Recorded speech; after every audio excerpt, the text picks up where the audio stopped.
Olá pessoal, eu sou a Tamara e chegamos na segunda parte do capítulo 17 do livro Missionários da Luz, Doutrinação.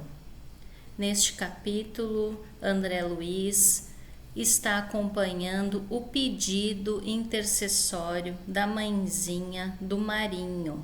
Essa mãezinha está no plano espiritual, ela está desencarnada e pede ajuda para conseguir mais uma vez doutrinar o seu filho Marinho, que está há 10 anos perambulando pelo umbral. André Luiz questiona o porquê da mãezinha ter que pedir esse auxílio e Alexandre explica que ela incentivou ele, quando ele era mais novo, a seguir a carreira, a seguir ao sacerdócio. E ele foi para o sacerdócio, mas lá ele fez mau uso desse dom, desse trabalho divino. Ela percebeu que ele tinha ali nuances de personalidade para seguir o sacerdócio e ela incentivou e ele aceitou. Aí André questiona se já que ele aceitou, por que ele precisa de ajuda? E Alexandre explica que ele aceitou, mas ele fez mau uso dessa função. E aí combinaram de fazer essa nova doutrinação, foram atrás dele e encontraram ele numa igreja junto com várias outras entidades inferiores, também infelizes, que também se defrontaram com a vida após a morte, com a mesma personalidade a que eles tinham antes de desencarnar, que nada mudou, que não é porque exerceram ali o sacerdócio que eles teriam o céu lhes esperando. Então, eles encontraram o Marinho na igreja e Alexandre explica do porquê, se ele já era sacerdote, por que essa ignorância com relação às leis divinas. E Alexandre explica que nós, enquanto encarnados, também tivemos os nossos momentos de ignorância das leis de Deus, com o acontecimento aí da Guerra Santa, onde matou-se muitos em nome de Jesus. E aí eles encontram o Marinho na igreja, a mãe vai junto, um intérprete que o Marinho consegue visualizar e conversar. Ele não consegue ver ele não consegue ver o Alexandre, nem o André e nem a mãezinha, devido à vibração. Aí esse interlocutor, o Necésio, ele conversa com o Marinho e consegue convencê-lo a seguir com ele para uma nova conversa. Paramos aqui na parte 1. Vamo-nos. É quando o Marinho decide seguir com o Necésio.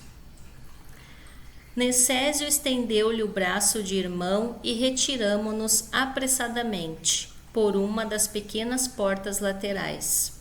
Em breves minutos, penetrávamos o conhecido recinto de orações e trabalhos espirituais. Observei que muitos servidores de nossa esfera mantinham-se de mãos dadas, formando extensa corrente protetora da mesa consagrada aos serviços da noite. O quadro era para mim uma novidade. Alexandre, porém, explicou-me discreto. Trata-se de cadeia magnética, necessária à eficiência de nossa tarefa de doutrinação.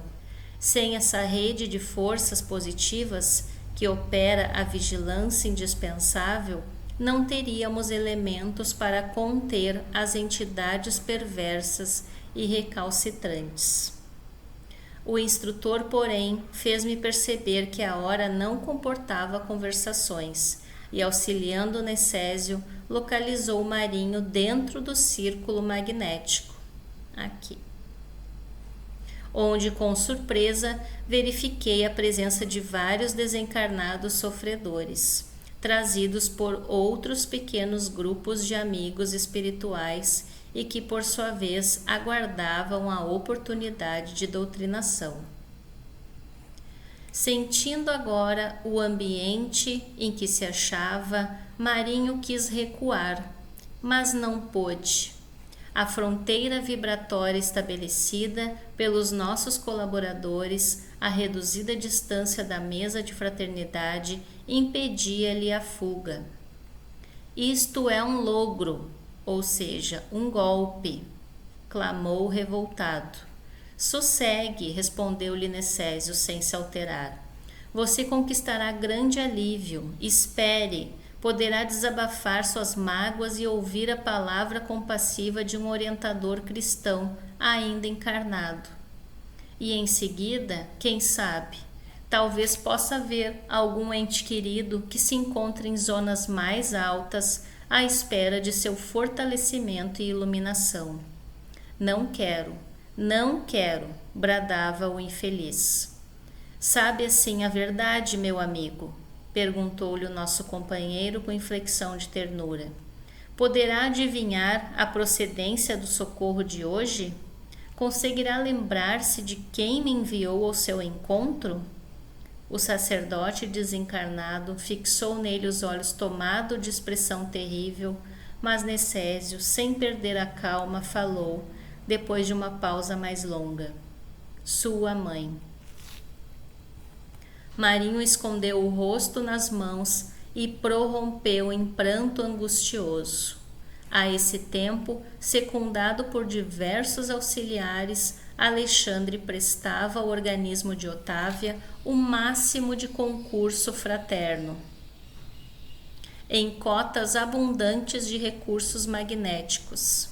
Compreendi que, se para os fenômenos de intercâmbio com os desencarnados esclarecidos era necessário o auxílio de nosso plano ao campo mediúnico, no caso presente, essa cooperação deveria ser muito maior, em vista da condição dolorosa e lastimável dos comunicantes.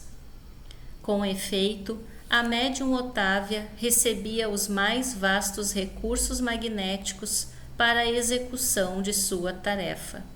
Daí a minutos, providenciava-se a incorporação de Marinho, que tomou a intermediária sob forte excitação. Otávia, provisoriamente desligada dos veículos físicos, mantinha-se agora algo confusa, em vista de encontrar-se envolvida em fluidos desequilibrados, não mostrando a mesma lucidez que lhe observáramos anteriormente. Todavia, a assistência que recebia dos amigos de nosso plano era muito maior. Um instrutor de elevada condição hierárquica substituiu Alexandre junto da médium, passando o meu orientador a inspirar diretamente o colaborador encarnado, que dirigia a reunião. Enquanto isso, ocorria vários ajudantes de serviço recolhiam as forças mentais emitidas pelos irmãos presentes, inclusive as que fluíam abundantemente do organismo mediúnico, o que, embora não fosse novidade, me surpreendeu pelas características diferentes com que o trabalho era levado a efeito. Não pude conter-me e interpelei um amigo em atividade nesse setor. Esse material, explicou-me ele bondosamente, representa vigorosos recursos plásticos para que os benfeitores de nossa esfera se façam visíveis aos irmãos perturbados e aflitos, ou para que materializem provisoriamente certas imagens ou quadros indispensáveis ao reavivamento da emotividade e da confiança nas almas infelizes. com os raios e energias de variada expressão emitida pelo homem encarnado, podemos formar certos serviços de importância para todos aqueles que se encontrem presos ao padrão vibratório do homem comum, não obstante permanecerem distantes do corpo físico. Compreendi a elucidação, reconhecendo que, se é possível efetuar uma sessão de materialização para os companheiros encarnados, noutro sentido, a mesma tarefa poderia ser levada a efeito para os irmãos desencarnados, de condição inferior. Admirando a excelência e amplitude das atividades dos nossos orientadores, fixei a minha atenção na palestra que se estabeleceu entre Marinho, incorporado em Otávia, e o doutrinador humano, orientado intuitivamente por Alexandre.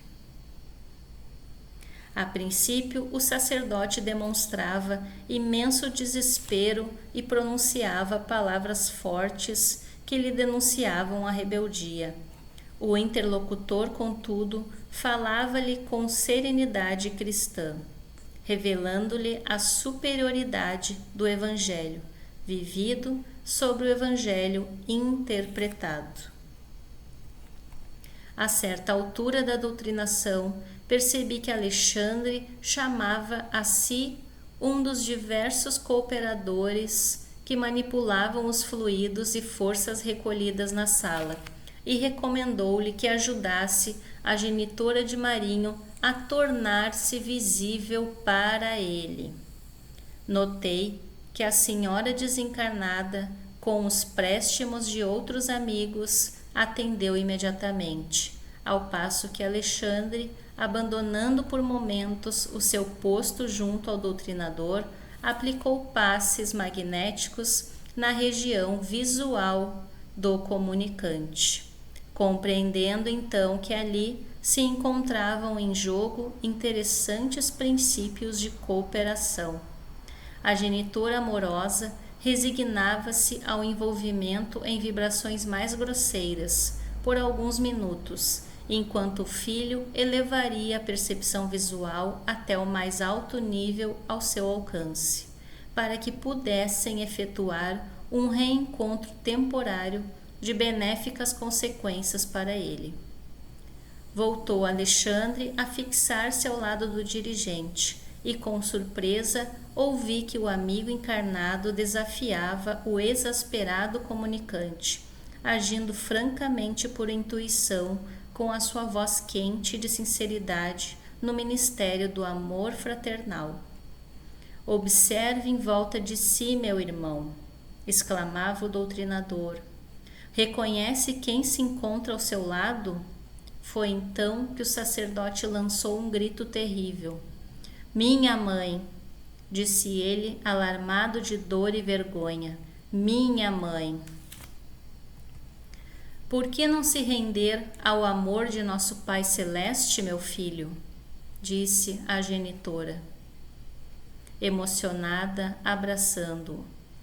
Chega de vãs discussões e de contendas intelectuais. Marinho, a porta de nossas ilusões terrenas cerrou-se com os nossos olhos físicos. Não transfira para cá nossos velhos enganos. Atenda-me. Não se revolte mais, humilhe-se diante da verdade, não me faça sofrer por mais tempo. Os encarnados presentes viam tão somente o corpo de Otávia, dominado pelo sacerdote, que lhes era invisível, quase arrebentar-se de soluços atrozes. Mas nós víamos além. A nobre senhora desencarnada postou-se ao lado do filho e começou a beijá-lo, em lágrimas de reconhecimento e amor. Pranto copioso identificava-os. Perdoe-me, filho querido, se noutra época induziu seu coração à responsabilidade eclesiástica, modificando o curso de suas tendências. Suas lutas de agora me atingem a alma angustiada. Seja forte, Marinho, e ajude-me. Desvencilhe-se dos maus companheiros. Não vale rebelar-se. Nunca fugiremos à lei do Eterno. Onde você estiver, a voz divina se fará ouvir no imo da consciência.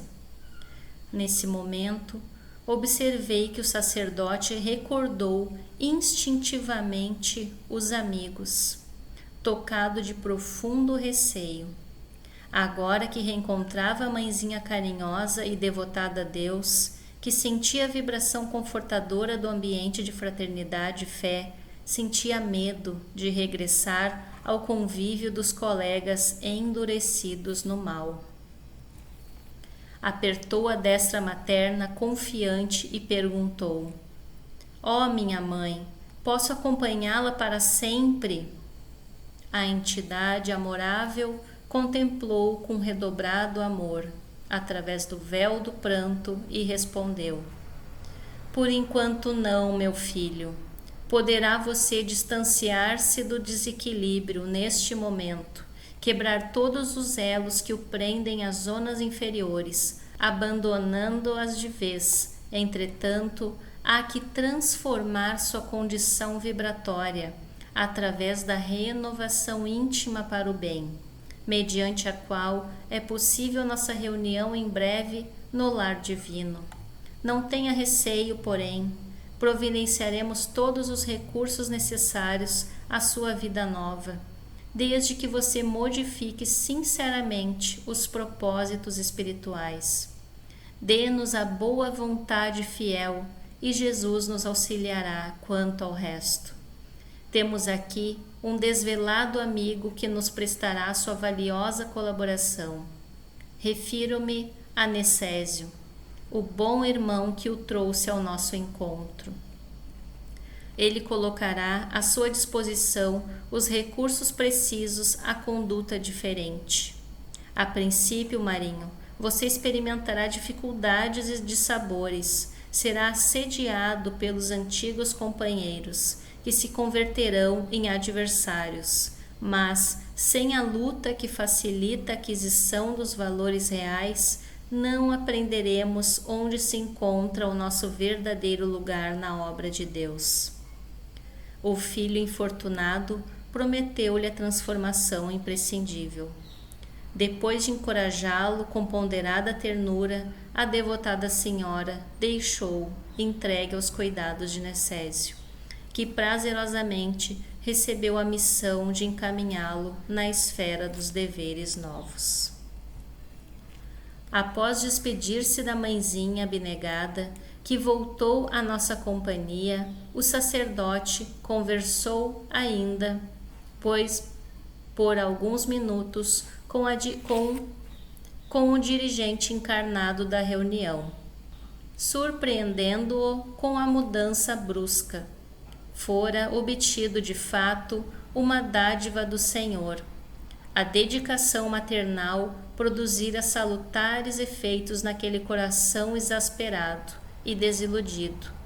Marinho não poderia ser arrebatado das sombras para a luz somente em virtude da amorosa cooperação de nosso plano, mas recebeu nosso auxílio fraterno e utilizaria os elementos novos para colocar-se a caminho da vida mais alta. Reconhecia admirado a justiça do Pai, que a genitora dedicada não poderia entregar-lhe a colheita de luz que lhe era própria. Contudo, fornecia-lhe valiosa semente, para que ele as cultivasse como bom lavrador. Outros grupos procedentes de outras regiões traziam seus tutelados para a doutrinação, de acordo com o programa de serviço estabelecido previamente. Foram 4 as entidades que receberam os benefícios diretos dessa natureza, através de Otávia e outro médium. Em todos os casos, o magnetismo foi empregado em larga escala pelos nossos instrutores, salientando-se o de um pobre negociante que ainda ignorava a própria morte. Demonstrando ele certa teimosia, em face da verdade, um dos orientadores espirituais da condição hierárquica de Alexandre, impondo-lhe sua vontade vigorosa, fê-lo ver, à distância, os despojos em decomposição. O infeliz, examinando o quadro, gritava lamentosamente, rendendo-se por fim à evidência dos fatos. Em todos os serviços, o material plástico recolhido das emanações dos colaboradores encarnados satisfez eficientemente. Então, aqui retomando esse slide, não é só porque ele decidiu mudar que será fácil. Terá a luta de desvencilhar dos velhos hábitos. Essa é a mudança que ele precisa, essa elevação vibratória, é mudar os hábitos, mudar os interesses. Essa é assim que ele vai mostrar que ele quer mudar realmente.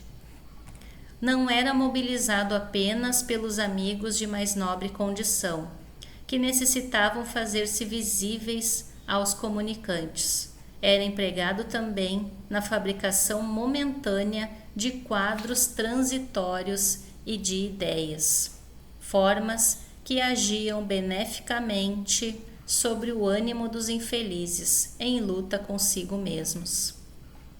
Um dos necessitados, que tomara a médium sob forte excitação, quis agredir os componentes da mesa em tarefa de auxílio fraternal. Antes, porém, que pusesse em prática o sinistro desígnio, vi que os técnicos de nosso plano trabalhavam ativos na composição de uma forma sem vida própria, que trouxeram imediatamente, encostando-a no provável agressor. Era um esqueleto de terrível aspecto, que ele contemplou de alto a baixo, pondo-se a tremer, humilhado, esquecendo o triste propósito de ferir benfeitores. Depois de trabalhos complexos da nossa esfera, terminou a sessão, com grandes benefícios para todos. Dentro de mim, germinavam novos mundos de pensamento. Os trabalhos havidos para cada caso particular constituíam lições diferentes para a minha alma, e aturdido pela dilatação da luz que se fazia cada vez mais intensa e viva no meu círculo mental, reconheci que os gênios celestes poderiam trazer o mais belo e eficiente socorro aos espíritos da sombra, que, movidos de piedade e amor, conseguiriam instalar abundantes celeiros de bênçãos junto dos sofredores, mas que, de conformidade com a eterna lei, os necessitados só poderiam receber os divinos benefícios se estivessem dispostos a aderir, por si mesmos, aos trabalhos do bem. E aqui a gente finaliza este capítulo, doutrinação. Então, boas reflexões a todos nós. Até o próximo capítulo. Um beijo a todos e fiquem com Deus.